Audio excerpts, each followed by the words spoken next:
மரியே வாழ்க. நான் என் கணவருக்காக சாட்சி சொல்ல வந்திருக்கேன். ஏப்ரல் மாதம் மே மாதமே வந்து நான் சொல்லியிருக்கணும். என் கணவர் வந்து ஆகஸ்ட் 3 வந்து அவருக்கு வந்து பிரெயின் ஸ்ட்ரோக்கு ஹெவியாக வந்துட்டதுனால அவர் கோமா ஸ்டேஜுக்கு போயிட்டார். ஆகஸ்ட் 5 வந்து அவர் இறந்துடுவாருன்னு சொல்லிட்டு ஐசியூவில் தான் இருந்தாங்க. ஆனால் வந்து மாதா கிட்ட தான் நாங்கள் வேண்டினோம். ஆகஸ்ட் 6 பார்த்தீங்கன்னா அவர் கண் விழிச்சிட்டாரு. டாக்டர்ஸ் நாங்கள் எப்படியா நீ பிழைச்ச அப்படின்னு தான் சொன்னாங்க. ஆனால் அவருக்கு வந்து பேச்சு போயிடுச்சு, மெமரி போயிடுச்சு, கை கால் விழுந்துடுது. ஆனாலும் ஜொபம், மெடிக்கல், ஃபேமிலி சப்போர்ட்டில் அவருக்கு 3 monthsலேயே நல்லா க்யூர் ஆகிட்டாரு. இந்த 1 வருஷம் பார்த்தீங்கன்னா அவர் பல தடவை வந்து மரணத்தை தொட்டுட்டு தான் வந்தார். அவருக்கு வந்து என்னாச்சுன்னா 3 monthsல நல்லா ரெக்கவரி ஆகி வந்தார். 2 மாதத்தில் வேலைக்கெல்லாம் போயிடுவாங்க அப்படின்னு நினச்சிட்டு இருக்க நேரத்தில் காலில் ஒரு சின்ன கொப்பில் வந்து அது சுகர் புண்ணாகி ஃபுல்லாக பாதமே போயிடுச்சு. 2 months அது மெடிக்கல் அப்சர்வேஷனில் தான் நாங்கள் வச்சுட்டு இருந்தாலும் கால் ஃபுல்லாக போயிடுச்சு. அப்புறம் நாங்கள் ப்ரைவேட்டில் போகும்போது கால் எடுத்துடணும், முழு காலம் எடுத்துடணும்னு தான் சொன்னாங்க. 15 lakhs கேட்டாங்க. அப்போ அவ்வளோ பணம் இல்லாதனால எனக்கு இஎஸ்ஐ கார்டு இருக்கிறதுனால இஎஸ்ஐக்கு நான் போனோன்னா ஜனவரி 15th போனோம். போயிட்டு அங்கே என்னாச்சா அன்னைக்கே ஆப்ரேஷன் பண்ணணும்னு சொல்லிட்டாங்க. ஏன்னா கால்லாம் ஃபுல்லாக 5,000 இருக்க வேண்டிய கிருமி அவருக்கு அன்னைக்கு டெஸ்ட் பண்ணும்போது 50,000 இருந்துச்சு. இப்போ நாங்கள் ஆப்ரேஷன் பண்ணலன்னா உயிரே இறந்துடுவார், நீங்கள் என்ன சொல்கிறீங்க, அதுவும் முழு கால் எடுத்துடணும்னு சொன்னாங்க. சரி என்ன பண்ணுறது, உயிர் தானே முக்கியம்ட்டு நாங்கள் எழுதி கொடுத்துட்டோம். ஆனால் ஆப்ரேஷன் பார்த்தீங்கன்னா ஃபெயிலியர் ஆகிடுச்சு. அவருக்கு வந்து பிளட் சர்க்குலேஷன் வந்து காலில் இல்லை. பாதம் வந்து அவருக்கு விரலை மட்டும் 5 வெட்டிட்டு அந்த பாதம் எடுக்கும் போதே அவருக்கு பிளட் சர்க்குலேஷன் இல்லாததுனால அவருக்கு திருப்பி பிரெயின் ஸ்ட்ரோக் வந்துடும்ட்டு ஆப்ரேஷனை கேன்சல் பண்ணிவிட்டு இருந்தது வரைக்கும் பேக் பண்ணி அனுப்பிட்டாங்க. அப்புறம் வந்து 22 days பார்த்தீங்கன்னா அவருக்கு ஏன் அந்த பிளட் சர்க்குலேஷன் இல்லை, அவருக்கு ஹீமோக்ளோபின் 5 தான் இருக்கும். ஆனால் நாங்கள் 12 units கிட்ட ஏற்றிட்டோம். ஆனால் அவருக்கு பிளட் இல்லை. அதுக்கப்புறம் தான் அவருக்கு தெரிஞ்சிச்சு காலில் நரம்பு போது எதுவுமே வேலை செய்யலன்ட்டு. கடவுளோட கிருபையில் 3 நரம்புமே இறந்த நிலைன்னாங்க. இருந்தாலும் நாங்கள் ட்ரை பண்ணுறோன்னு டிஜிட்டல் ஆஞ்சியோ பண்ணிவிட்டு பார்த்தா அந்த இறந்த நரம்பு வேலை செஞ்சு அவருக்கு காலில் வந்து பிளட் சர்க்குலேஷன் ஆச்சு. இதெல்லாம் நடந்திருக்கும் போது திருப்பி பார்த்தீங்கன்னா கொஞ்சம் பிளாஸ்டிக் சர்ஜரி பண்ணி அவர் ரெக்கவரி ஆகி வருவாருன்னு பார்த்தா திருப்பி February 23 பிரெயின் ஸ்ட்ரோக் வந்து இறந்த நிலை தான். திருப்பி ஐசியூவில் 1 week இருந்தார். இப்போது அவர் வந்து அந்த நிலையும் தாண்டி வந்து பிளாஸ்டிக் சர்ஜரி பண்ணி இன்னைக்கு அவர் உயிரோடும் காலம் வந்து முழு கால் எடுக்கலை. முதல்லேருந்தே அவர் கால் எடுக்கணும்னு தான் சொன்னாங்க. பாதம் அந்த 5 விரல் மட்டும்தான் அவருக்கு போச்சு. இப்போ மெடிக்கல் இதில் தான் இருக்கார், அவரால் நடக்க முடியாது. இருந்தாலும் உயிரோடு இருக்கார். இந்த 1 வருஷன்றது அவரோட மெடிக்கல் அந்த ஒரே நோயிலே தான் இருந்தார். இப்போ அவர் உயிரோடு நல்லபடியாக இருக்கார். அது மாதாவுக்கு நன்றி. அதுக்கப்புறம் வந்து 20ஆம் தேதி வந்து இந்த 20ஆம் தேதி எங்கள் அம்மா ஒன்றுமே இல்லை அந்த ஸ்டேஜில் தான் நான் ஹாஸ்பிட்டல் கூப்பிட்டு போனேன். ஒன்றுமே இல்லைன்ட்டு 8 நாள் ஐசியூவில் வச்சுருந்தாங்க. கிரிட்டிக்கல் தான் சொன்னாங்க. எங்கள் அம்மாவுக்கு வயசு 92. நான் என்ன செஞ்சேன், அவங்க ரொம்ப கஷ்டப்படுறாங்க அந்த ஐசியூவில் எல்லாம் அந்த ட்ரிப்ஸ் அது இதுன்னு போகிறது. நான் மாதா வேணுமா அவங்க இஷ்டம் அப்படின்னு சொல்லிட்டு நான் சைன் பண்ணி கூட்டிட்டு வந்துட்டேன்.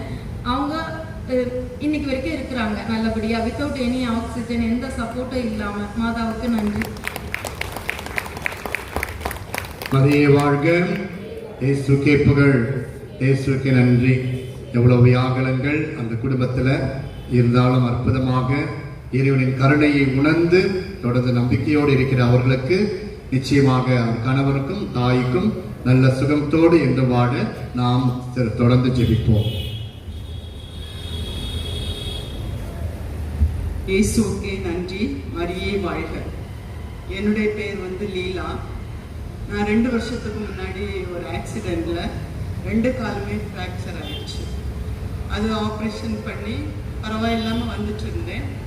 ஆனால் கழிஞ்ச மார்ச் மாதத்தில் எனக்கு ஒரு ஃபீவர் வந்துச்சு, ரொம்ப ஹை ஃபீவர். வந்ததுக்கப்புறம் என்னால் காலை எடுத்து வச்சு நடக்கவே முடியாது. அந்த வலது கால் ரொம்ப சுத்தமாகவே என்னால் நடக்க முடியாது. அப்போ நான் கஷ்டப்பட்டு தான் நடந்து வந்து நான் இந்த கெபிக்கு முன்னாடி உட்காந்து அழுது ஜெபிச்சேன். ஒரு சிலர் கூட என்னை கொண்டு போய் விடட்டுமா அப்படின்ட்டுலாம் கேட்டிருக்காங்க. அப்படி நான் ஜெபிச்சுட்டு மார்ச் ஏப்ரல் அந்த டைமில் ரொம்ப கஷ்டப்பட்டேன் நடக்க முடியாமல். அப்புறம் மே மாதம் ஊருக்கு போனதுக்கு அப்புறம் எனக்கு அந்த அதாவது 70% என்னால் நடக்க முடிஞ்சது. அப்புறமா நான் மே மாதம் ஊரில் இல்லாததுனால எனக்கு சாட்சியம் சொல்ல முடியல. நான் அப்போவே மாதாவிட்ட ஜெபிக்கும் போதே நான் சொல்லி தான் நான் உனக்கு சாட்சியம் சொல்லுவேம்மா அப்படின்ட்டு சொல்லி தான் நான் ஜெபிச்சேன். ஜூன் மாதமும் என்னால் வர முடியலை. அதனால் இந்த மாதம் கண்டிப்பாக நான் மாதாவுக்கு சாட்சியமாக நான் சொல்லணும் அப்படின்ட்டு நான் நினச்சிட்டு இருந்தேன்.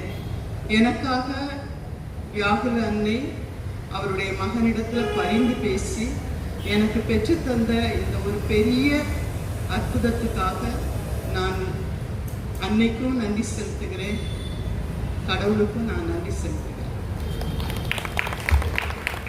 இயேசுவுக்கே புகழ், இயேசுவுக்கு நன்றி. மரியே வாழ்க. ஷார்ட்டா சொல்லுங்க. இந்த ஒருத்தர் இருக்காரு.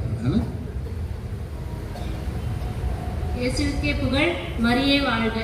என் பேர் ஸ்ரீதேவி. என் பொண்ணு இப்போ ஸ்டடீஸ் முடிச்சுட்டு வேலைக்காக ட்ரை பண்ணிட்டு இருக்கா. கடந்த 1 மாசமா ட்ரை பண்ணிட்டு இருக்கா. சரி, மாதா கிட்ட வேண்டிட்டு அவரோட ஆசையால அந்த வேலை கிடைக்கணும்னு நான் ட்ரை பண்ணிட்டு இருக்கேன். 4 நாளுக்கு முன்னாடி அந்த கேண்டல் ஏற்றலான்னு சொல்லிட்டு 4 நாளாக ஏற்றிட்டு இருந்தேன். நேற்று அவளுக்கு ஒரு இன்டர்வியூ அட்டன் பண்ணா. இன்னைக்கு 5வது நாள். நான் வேண்டப்பே என்ன வேணும்னா, மாதா எனக்கு இந்த வேலை கிடைச்சிருச்சுன்னா அவளுக்கு 15ஆம் தேதி நான் அவளுக்கு உங்ககிட்ட நான் சாட்சி சொல்லணும்னு வேண்டேன். இன்னைக்கு 15ஆம் தேதி அவனுக்கு ஃபர்ஸ்ட் டே வேலைக்கு போயிட்டா. மாதாவுக்கு நன்றி. இயேசுவுக்கே புகழ், இயேசுவுக்கு நன்றி. மரியே வாழ்க. அங்கே இருக்கீங்களா? இந்த மைக் தான். நல்லா வரீங்களா? கஷ்டம் பார்த்து ஸ்லிப் ஆகிடும்போது பார்த்து மேதோ மேதோ மேதோ மேதோ.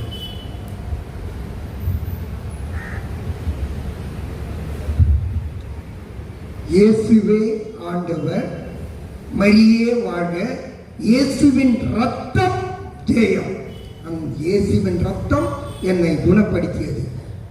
சாட்சி சொல்ல வந்தேன் நான். ஆனால் நன்றி சொல்றேன். இறை மக்களாகிய உங்கள் அனைவருக்கும் நன்றி. நான் கிட்டத்தட்ட எனக்கு அடிபட்டு 6 மாதம் ஆகிவிட்டது. நான் கீழே விழுந்து எனக்கு காலில் ஆப்ரேஷன் பண்ணி என்னால் நடக்க முடியாத நிலைமையாகிவிட்டது. எனக்காக ஜெபித்த எங்கள் பங்கு மக்கள் கிட்டத்தட்ட 100 பேர் மேல் இருக்கும். என் வீட்டிலே எனக்காக ஜெபித்தார்கள். முக்கியமாக நம்முடைய பங்கு தந்தை ஆன்மீக குரு அவர் ஜெபித்தார். செல்வநாயகம் ஜெபித்தார். மற்றும் கெவின் சகோதரிகள், சிசுபவன் சகோதரிகள் மற்றும் மரியாயின் சிறிய அருள் சகோதரிகள் எல்லோரும் எனக்காக ஜெபித்தார்கள். அவர்கள் அனைவருக்கும் என்னுடைய நன்றி.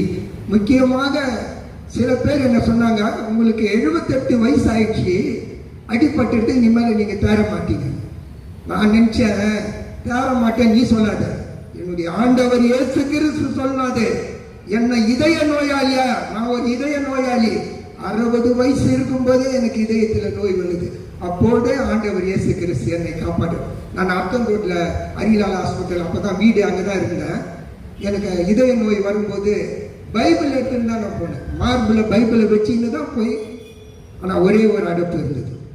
பைபிள் பார்த்தீங்களா, ஒரே ஒரு அடைப்பு. முக்கியமாக இப்போதான் எனக்கு இதயத்தில் வலி வரும்போது ஒன்றையும் செய்ய மாட்டேன். ஆண்டவர் இதயத்தை தொட்டு அங்கே சிலுவை வார்த்திக்குவேன். உடனே அந்த வலி எனக்கு நின்றுடும். இப்போ என்னை என்னை குணப்படுத்துறதுக்கு கடைசியாக நன்றி. நான் சுருக்கமாக சொல்லிட்டாரு. நிறைய பேசுறேன்னு பாதிர கேட்டேன். இப்போ 3-4 பேர் சொன்னதால இப்போ சுருக்கமாக முடிச்சிடுறேன். என்னுடைய கால் 6 மாசத்துல நான் வீட்டில் 31 நாள் நான் திருவலி வச்சேன். எனக்காக எனக்கு டாக்டரை விட எனக்கு மருந்து மாத்திரை ஜபமாலையும் பைபிளும் தான்.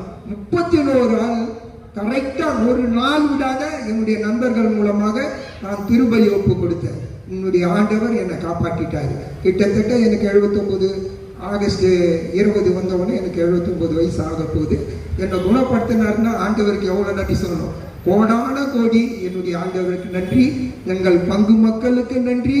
எனக்காக ஜெபித்த என்னுடைய பங்கு அருள் சகோதரிகளுக்கு நன்றி, பங்கு தந்தைக்கு நன்றி, உதவி பங்கு தந்தைக்கு நன்றி, மற்ற எல்லோருக்கும் மாற்று சபை சேர்ந்தவர்கள் கூட என்னிடம் வந்து என் வீட்டில் வந்து எனக்கு ஜெபித்தார்கள். எதற்காக எனக்காக ஜெபித்தார்கள்? இந்த வயதாவன் கடவுளுடைய பிள்ளை, நான் ஆண்டவருடைய பிள்ளை, மாதாவின் பிள்ளை, என்னுடைய மனைவி எனக்காக தினந்தோறும் ஜெபித்து ஜெபமாலை ஜெபித்துக் கொண்டிருந்தார்கள். நான் திருமணம் ஆனதிலிருந்து இப்பவும் ஜெபமாலை ஜெபித்துக் கொண்டிருக்கிறார்கள். அந்த ஜெபமாலை, அந்த மாதாவின் அருள் என்னை நடக்க வைத்ததற்கு நன்றி நன்றி நன்றி. இயேசுவுக்கே புகழ், இயேசுவுக்கு நன்றி. மரியே வாழ்க. பாட்டி சாட்சி சொல்லணுமா? சரி, மைக்கு கீழே கொண்டு வரோம். நீங்க கொஞ்சம் குயிக்காக முடிச்சு. இந்த மாதம் நிறைய சாட்சி வராங்க. மாதாவுக்கு நன்றி சொல்லுவோம். இயேசுவே புகழ், மரியே வாழ்க. எனக்கு 2 பசங்க 12th எக்ஸாம் எழுதினாங்க. ஒரு எக்ஸாம் அப்போ குரோட்டூர்லேருந்து ட்ரை பண்ணிட்டு தான் போவோங்க எக்ஸாமுக்கு. நல்ல மார்க் வாங்கினாங்க. இப்போ நல்ல காலேஜ் அட்மிஷன் கிடச்சிருச்சு. இது கடவுளால் தான் முடியும். மரியே வாழ்க. இயேசுவுக்கே புகழ், இயேசுவுக்கு நன்றி. மரியே வாழ்க.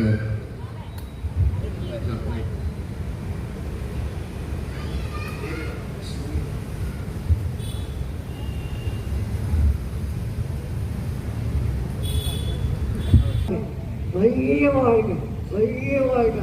அப்பா போன மாதம் எனக்கு 2 காலம் நிச்சயமா இருந்திருப்போம்.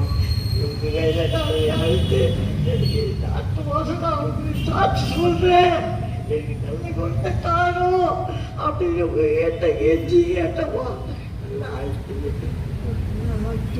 நன்றி தாயே, நன்றி அம்மா, நன்றி நன்றி நன்றி அப்பா, நன்றி. மரியே வாழ்க.